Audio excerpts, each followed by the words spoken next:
Welcome back. We spoke in our newscast about this, one of the top performing sectors of the U.S. stock market this year, perhaps surprisingly, because it's a sector that has disappointed investors many, many times over the years, the airline sector. There you see the S&P Super Composite Airlines Index. It's up 60% so far in 2024.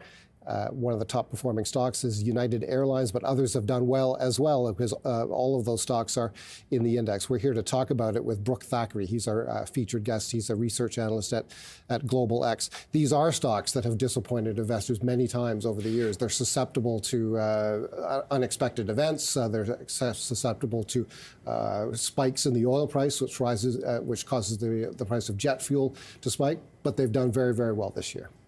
Yeah, I mean, it's a surprise how well they've done, actually. And we've seen the airlines actually do quite well on tickets, really, since the recovery of COVID. But the surprise was how long this has lasted, because we saw the revenge travel where investors were out spending money to travel. We haven't traveled for a while, and they spent money, but they've kept on doing it. And they've gotten to the habit at this point.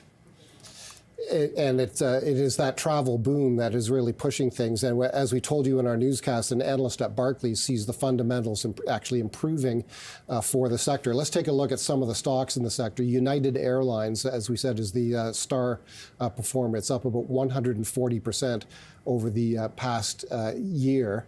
And there you can see the rally really began in the summer. And Delta Airlines is another one, DAL, in New York. One of the flagship stocks in the sector as well. We'll take a look at it and see how it has fared.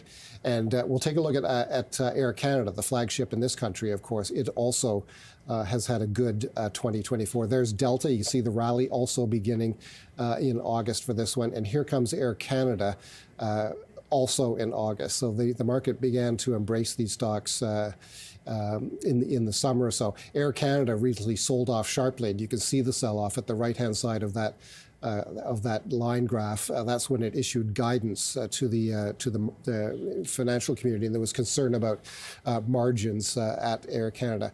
What is your take longer term on these stocks? Are you among those who proceed with caution when it comes to these stocks? Yes, I proceed with caution here at this point. I think we're seeing this played out here. It's if we start to see the economy slow down, I think we're going to start to see this sector get in trouble. It's very cyclical. I mean, it can do very well for a while, but it's very sensitive to economic climates, and people are still spending money at this point, especially the upper income that still have that COVID money. But things can turn on a dime in the sector, and I think we're going to start to see that happen in 2025, where airline stocks start to say, well, we're not so sure on a look-forward basis. It's interesting, we saw Air Canada actually give weaker guidance in fall, but yet in the States it's stronger. I mean, that's partly a reflection, I think, of the economies, the difference in the economies.